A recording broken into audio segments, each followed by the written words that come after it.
How are you today?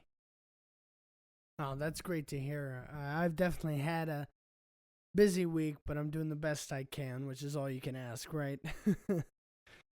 So, what do you want to talk about? Oh, yeah, there's a point to this podcast.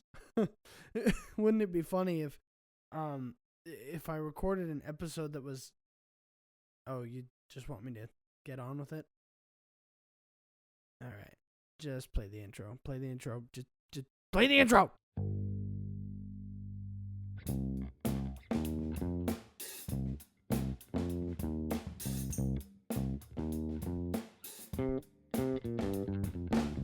Happy Friday, boys and girls, and children of all ages, and welcome back to Sports and Other Things of the Sort. Today is our first bowling episode. Yes, bowling is a sport. No, chess is not. And no, I am not going to argue why bowling is a sport today. Rather, I'm going to explain the main differences between the pro bowlers and their environment. That'll make sense in a second. And the everyday league bowler or open bowler and their environment. Before we go on, yes, still getting over a sickness, so if it sounds like I'm losing my voice, it's because I am. And finally, check me out on any of my socials. I'm posting over on YouTube, Facebook, and X a ton more than I'm posting on Spotify because not everything is worthy of an episode, but I still want to acknowledge it. So, make sure you go check all of those out. Of course, respect each other in the comments, whether it's on my podcast or on any of my connecting pages, or just anyone's page in general. All right, with that, let's jump right into this episode. So first of all, we have to talk about how the average bowling pleb bowls. Let's pretend it's a Saturday afternoon and you've got nothing to do with your 5 kids, 2 dogs, and 1 wife. So you decide to take the family, minus the dogs, bowling. You get your shoes, you get your ball, and you go to your lane.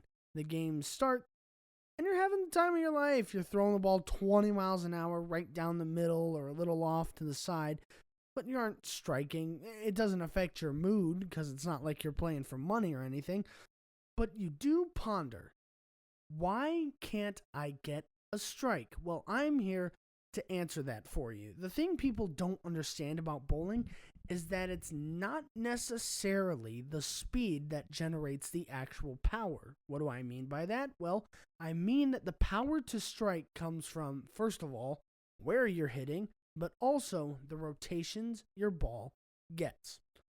The way I like to describe the importance of rotation in bowling is by moving to a different sport, baseball.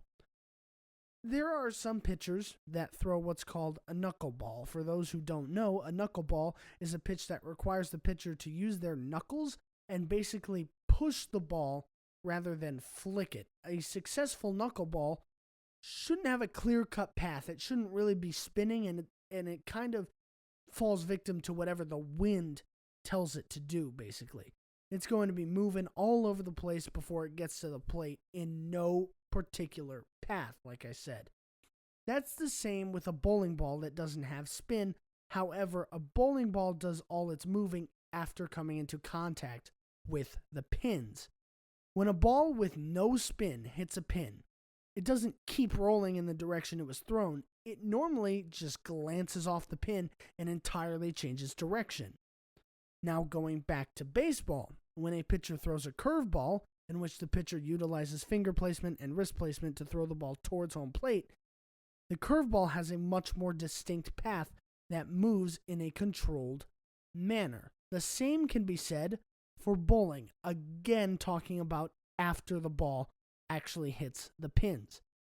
On a ball that has a flicked release and is spinning all the way down the lane, that ball will more than likely drive through the first pin it hits and go straight into the one right behind it. A ball with high rotations won't be overly affected by touching one pin, and it almost acts in spite of that contact. This is something the pros or other people that have studied quote-unquote bowling are great at. They can get good rotation on the ball and hit their spots accurately so that the ball won't deflect off any pins. The other thing that goes with this is the ability to hook the ball. When I say hook the ball, it simply means to give the ball path a curve. If you've ever seen a pro bowler on TV or a semi-serious bowler at your local bowling alley, you've probably seen them do this. The bowler probably started further to the left, assuming they're right-handed. They sent the ball all the way to the right side of the lane, and the ball came back, hit the pocket, which I'll explain in a minute, and got a strike.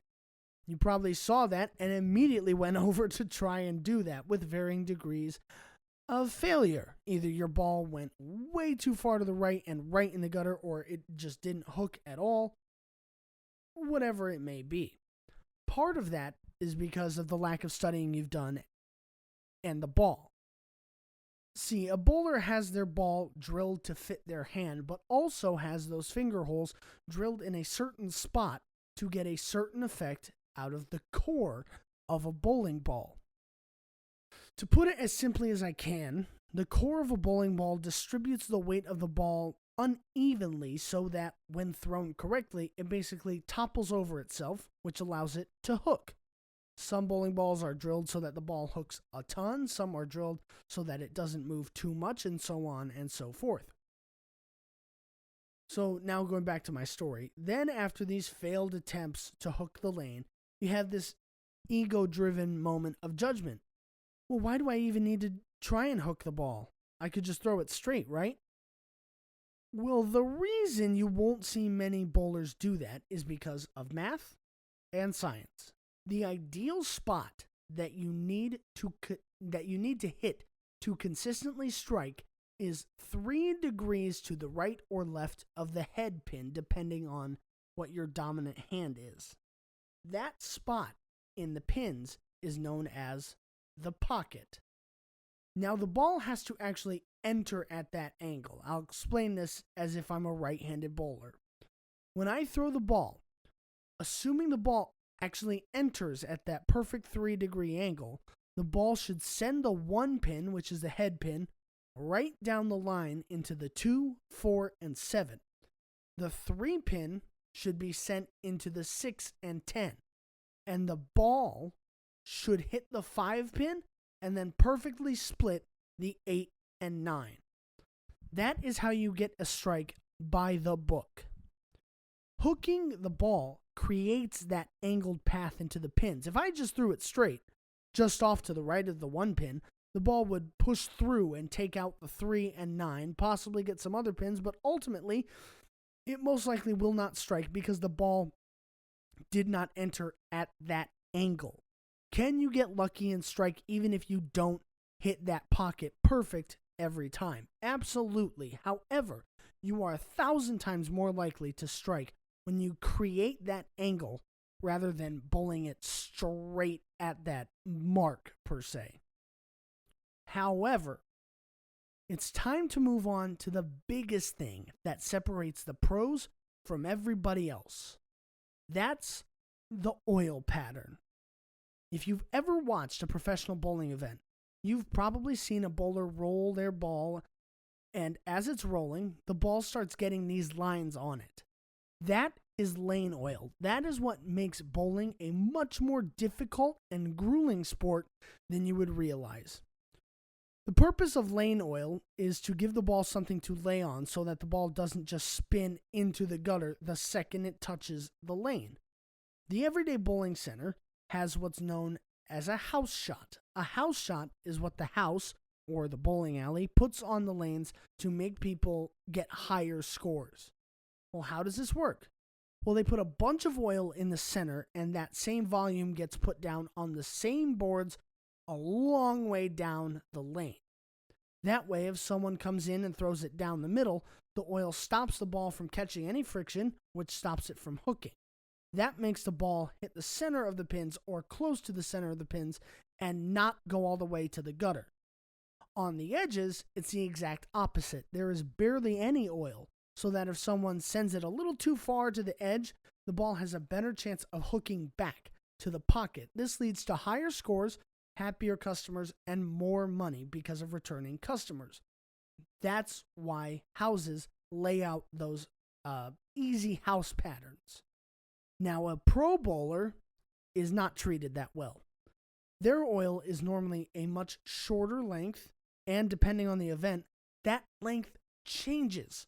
Sometimes they may bowl on a 43-foot pattern, meaning the oil completely stops at 43 feet. And sometimes they may bowl on a 39-foot pattern, which is an insane change. This creates a challenge because you can't normally stand in the same spot going from pattern to pattern without at least changing bowling balls. The point is, from show to show, a bowler will have to change something. The next biggest part of the oil pattern is the thickness or the volume of the oil. Certain patterns lay down a certain amount of oil depending on what pattern is being used. A thinner layer of oil means bowling balls will literally pick up the oil quicker, leading to a quicker transition in the oil. When a bowler bowls on the same line for so long, it takes up the oil from that spot, like I said, causing the ball to catch friction early and hook more. The less volume of oil on the lane, the quicker this transition period will occur, which is arguably the toughest part about bowling, when the oil transitions from the fresh shot to a shot that has been bowled on for 60 games. And finally, one of the biggest challenges is the actual pattern in which the oil is laid down. So not only does length of the pattern change, not only does thickness/volume of the oil change, but the pattern of what part of the lane has thicker or denser volume of oil changes. Sometimes it'll be a smooth taper. As you get closer to the end of the oil pattern, the volume of oil could decrease. Maybe the volume of oil decreases only in the center, or maybe it's as wild a pattern as it could possibly get. Sometimes the pattern aren't smooth changes, but drastic. There's a ton of oil on the 3 boards closest to the edge on either side, then no oil on the next 3 closest on either side. And then the rest, it goes from a stretch of 60 milliliters of oil to 30 milliliters, back to 60, back to 30 until the end of the pattern. It gets absolutely insane. This is what makes this quote-unquote game that you could do while intoxicated a sport. It challenges you mentally and physically because not only do you have to think about the change you might have to make, you also have to do it. So, to summarize the importance of lane oil, there are 3 main things to keep in mind. First, that's length of the pattern, or how far down the lane was the pattern placed. Then oil volume, which determines how quickly you would have to change your shot and deal with transition. And finally, the pattern of volume, which determines where you need to throw and what you need to aim to get a perfect strike every time. Wow! Oh my gosh. This was a monster episode, but I hope everything makes sense. I think a lot of people see bowling as a fun activity, but they don't really understand just how much goes into bowling, especially at a competitive level. It's such a complicated sport when you actually take time to break it down like I did here. All right. Anyways, I'm going to leave this one here. Next week, I'm going to be ranking my top 5 WWE theme songs, and we may have a special guest. It's not like a former WWE wrestler or anything. It's not that big. Don't worry. I'm not that credible yet. But for now, I'm Lucas Stein, signing off and signing out. See ya.